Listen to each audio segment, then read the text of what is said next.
Hello friends, welcome back to my channel. அனைவருக்கும் மிகப்பெரிய வணக்கம். இன்றைக்கி எதை பற்றின வீடியோ அப்படின்னு சொல்லி பார்த்தீங்கன்னா, கர்ப்பமாக இருக்கிறப்ப வயிற்றில் இருக்கக்கூடிய குழந்தை நல்லா இருக்குதா, குழந்தைக்கு ஏதாவது ப்ராப்ளம் இருக்குமா, இல்லை அதோட வளர்ச்சியில் ஏதாவது குறைபாடு இருக்குமா, குழந்தைக்கு ஏதாவது பிரச்சனை வருமா, இது மாதிரியான நிறைய கவலை ப்ரெக்னெண்ட்டாக இருக்கக்கூடிய எல்லா லேடிஸ்க்குமே இருக்கும். அப்படி இருக்கிற பட்சத்தில் உங்கள் உடம்புல சில மாற்றங்கள் தாயோடைய உடலில் ஏற்பட்டால் கூட அது குழந்தைக்கு ஏதாவது ஆபத்தை உணர்த்தக்கூடியதாக இருக்குமோ அப்படின்னு சொல்லி நீங்கள் பெருசாக பயப்படுறதுக்கும் வாய்ப்பு இருக்குது. அதனால தான் இன்றைக்குரிய வீடியோவில் கர்ப்ப காலகட்டத்தில் கவனிக்க வேண்டிய முக்கியமான 11 அறிகுறிகளை டீட்டெயில் இன்ஃபர்மேஷனாக கொடுத்துருக்கேன். இந்த 11 அறிகுறிகள் அப்படிங்கிறது இதில் ஏதாவது ஒன்று இருந்தாலே குழந்தைக்கு ஆபத்து அப்படின்னா கிடையாது.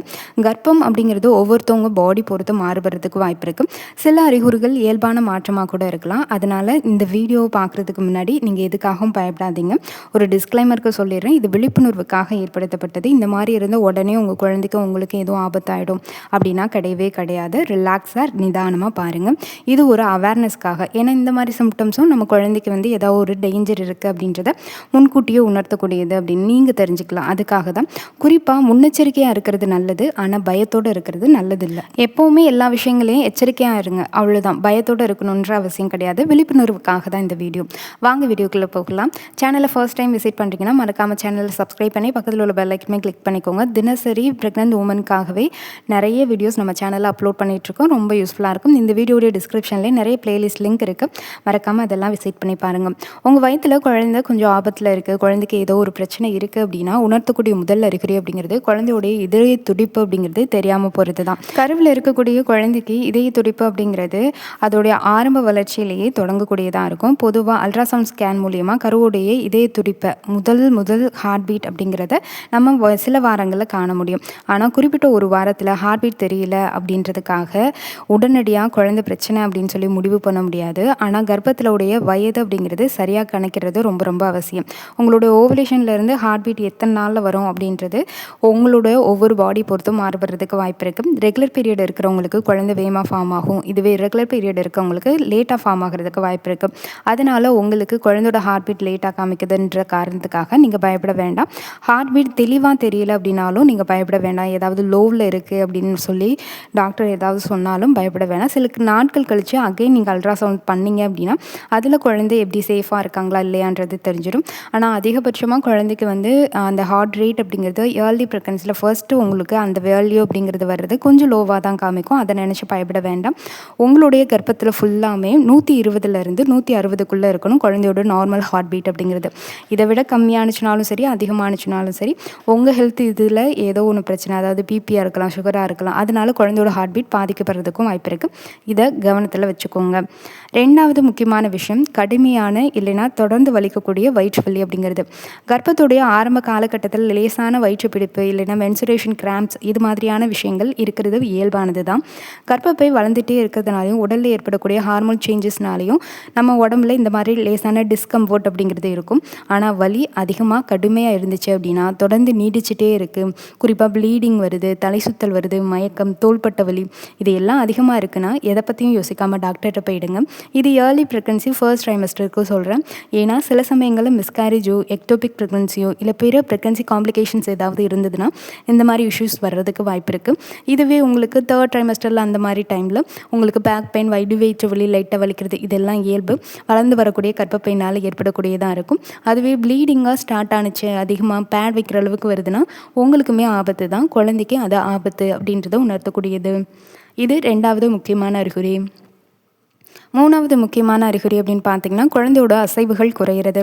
குழந்தையோட அசைவு அப்படிங்கிறது 4 மாதத்துடைய இறுதி காலகட்டத்தில் தெரிஞ்சிடும். இது ஒவ்வொருத்தவங்க பாடி பொறுத்து மாறுபடும். ஒரு சிலருக்கு செகண்ட் ப்ரெக்னன்சி, ட்வின்ஸ் பேபியாக இருந்துச்சு அப்படின்னா வேகமாகவே குழந்தையோட அசைவுகள் தெரிய ஆரம்பிக்கும்.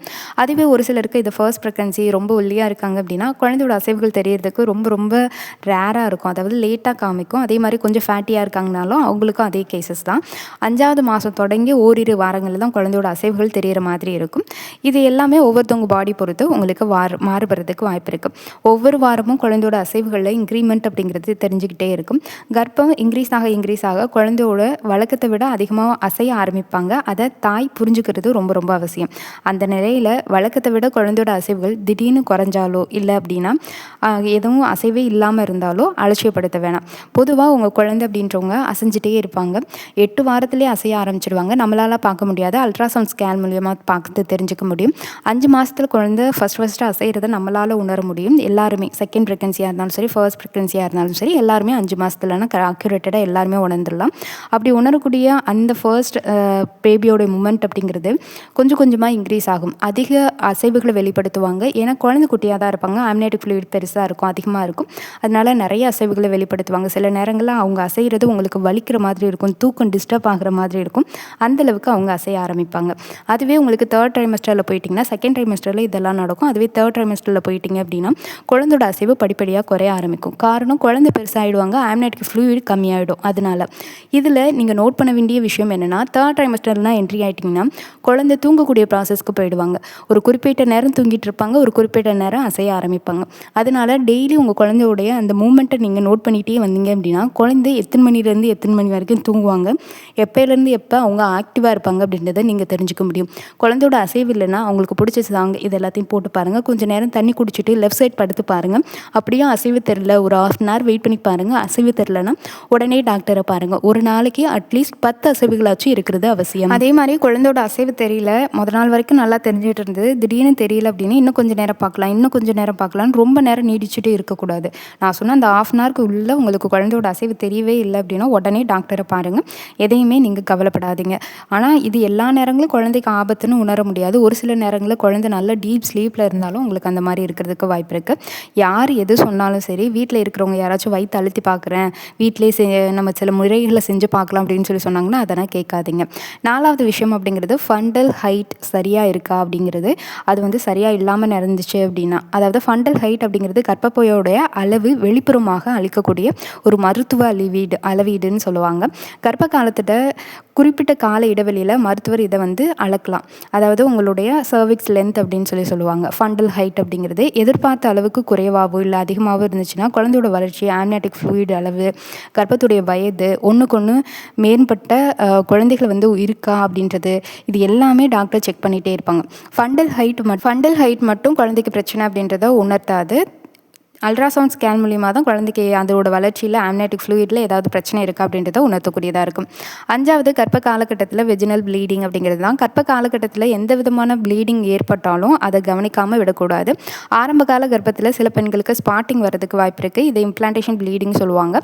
சில நேரங்களில் அதுவே பெரிய பிரச்சனையாக அமைகிறதுக்கும் வாய்ப்பு இருக்குது. அந்த ப்ளீடிங் எப்போவுமே கவனிச்சுட்டே இருக்கணும். ப்ளீடிங் அதிகமாக இருந்துச்சுனாலும், ப்ளீடிங் கிளாட்டாக வந்தாலும், அதை கூட வயிற்று வலி வந்தாலும், முதுகு வலி வந்தாலும் உடனே டாக்டரை பாருங்கள்.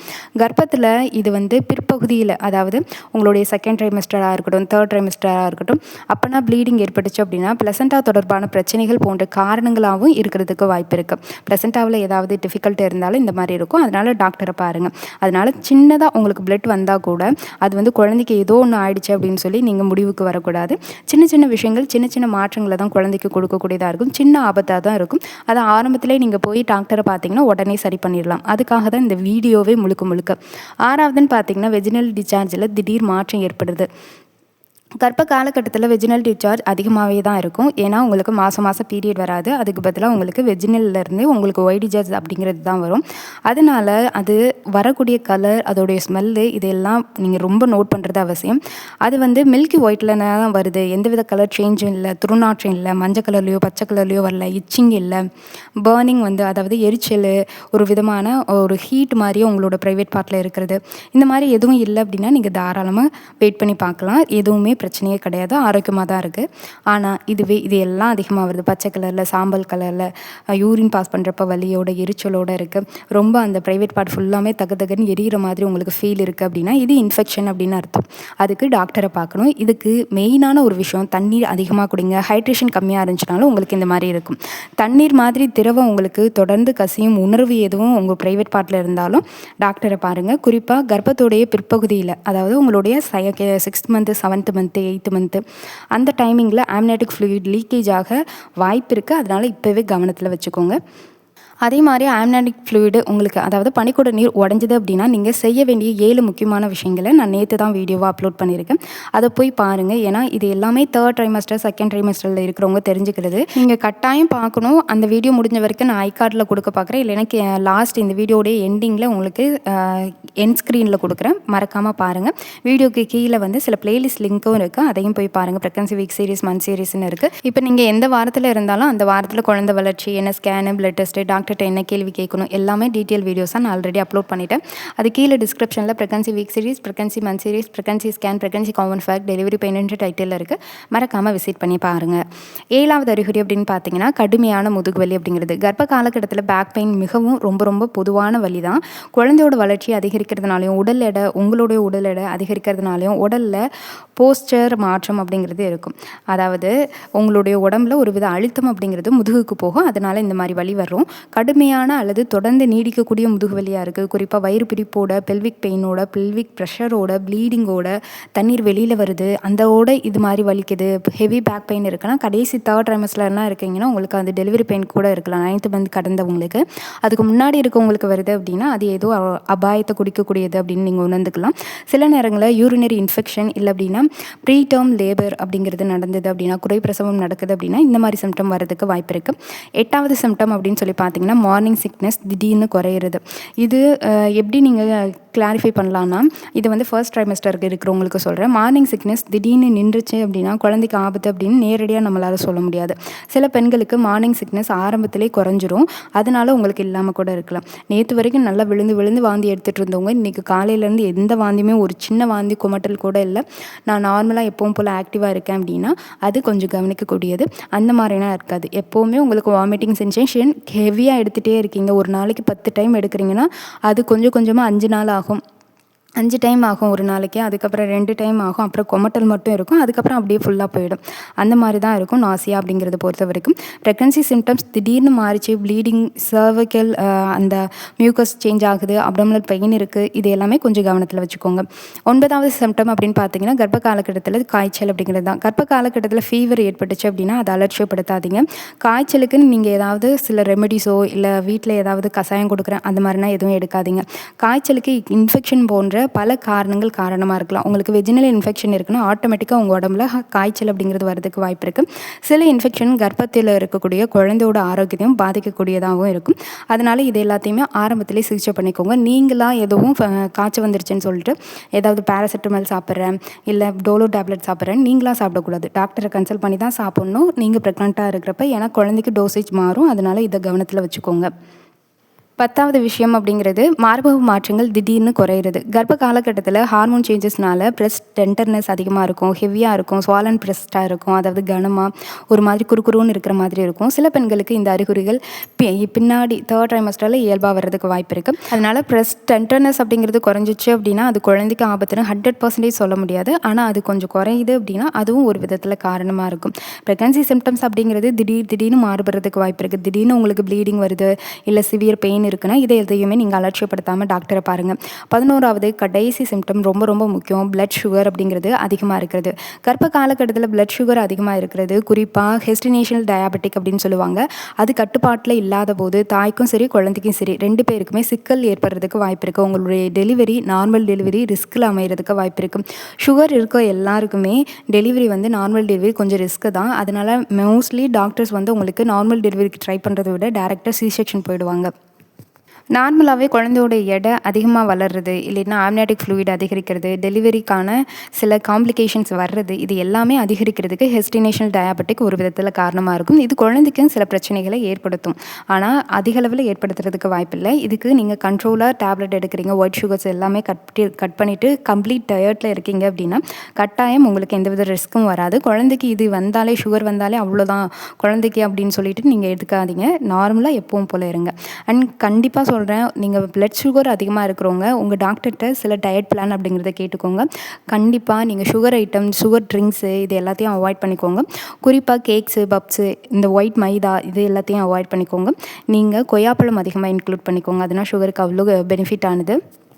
இந்த 11 அறிகுறிகள் இருந்துச்சு அப்படின்னா உங்களுக்கு வந்து கர்ப்ப காலகட்டத்தில் எமர்ஜென்சி வார்னிங் சைன்ஸ் அப்படின்னு சொல்லி ஒரு சொல்லலாம். இது வந்து ஒவ்வொரு கர்ப்பிணிக்கும் வேறு வேறு மாதிரி இருக்கிறதுக்கு வாய்ப்பு இருக்குது. இது இருந்தாலே கண்டிப்பாக எமர்ஜென்சி தான் அப்படின்னு சொல்ல முடியாது. ஒவ்வொரு பாடிக்கும் மாறுறதுக்கு வாய்ப்பு இருக்குது. ஆனால் இந்த அறிகுறிகள் எதையும் அலட்சியப்படுத்த வேணாம். அந்த அறிகுறிகளுக்கு நான் சொன்ன சில விஷயங்களையும் கண்ட்ரோலாக பார்த்துக்கோங்க. கடுமையான வயிற்று வலி, அதிகமான வெஜினல் ப்ளீடிங், திடீர்னு தண்ணி வர்றது, திரவம் வெளியேறது, குழந்தையுடைய வழக்கமான அசைவு இல்லாமல் இருக்கிறது, கடுமையான தலைவலி வர்றது, அதுக்கப்புறம் குழந்தை வந்து ஒரு மாதிரி உங்களுக்கு ஏதோ ஒரு வயிறு மந்தப்பாக ஃபீல் ஆகுது, இல்லை ஒரு மாதிரி இருக்குது, உங்கள் பார்வை மங்கி போகுது, முகம் கை கால்கள்லாம் திடீர்னு வீக்க வருது, மூச்சு திணறல் அதிகமாக இருக்குது, மயக்கம் வருது, வாந்தி அதிகமாக இருக்குது, இது எதையும் கண்ட்ரோல் பண்ணிக்காதீங்க. அண்ட் பார்க்கலாம்னு சொல்லி வீட்டில் உட்காந்துருக்காதீங்க. இந்த சிம்டம்ஸ் வந்துச்சுன்னா உடனே டாக்டரை பாருங்கள். இந்த சிம்டம்ஸ் எல்லாமே இருக்கிறதுனால உங்கள் குழந்தைக்கு ஆபத்துன்னு முடிவு பண்ணிட முடியாது.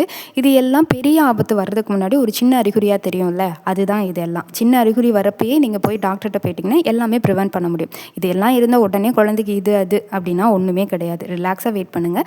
இது வந்து முன்கூட்டி அறிகுறி, பின்னாடி பெரிய பிரச்சனை வர்றதுக்கு முன்னாடி அதை முன்கூட்டி நம்மளுக்கு இண்டிகேட் பண்ணக்கூடியது. அதனால் ஆரம்பத்திலே சரி செஞ்சுக்கோங்க அப்படிங்கிறது தான் ஒரு விஷயம் அப்படிங்கிறது. இந்த சிம்டம்ஸ் உங்களுக்கு இருந்தது இல்லை அப்படின்னா ரொம்ப நோட் பண்ணிவிட்டு ரொம்ப ஓவர் திங்க் பண்ணி ஆன்சைட்டி ஆகாதீங்க. ஸ்ட்ரெஸ் ஃப்ரீ மைண்டில் இருங்க. எதுவாக இருந்தாலும் பார்த்துக்கலான்னு இருங்க. எல்லாமே ஜஸ்ட் முன்னெச்சரிக்கை தான், எல்லாமே அபாயம் அப்படின்னா கிடையாது. சேனலை தொடர்ச்சியாக விசிட் பண்ணுங்கள். வீடியோ பிடிச்சிருந்தால் மறக்காமல் லைக் பண்ணி கீழே ஹைப் பண்ணி எல்லோ கலர் ஸ்டார் வந்து கமெண்ட் செக்ஷன்கிட்ட காமிக்கும். மறக்காமல் ஹைப் பண்ணி விடுங்க. நன்றி.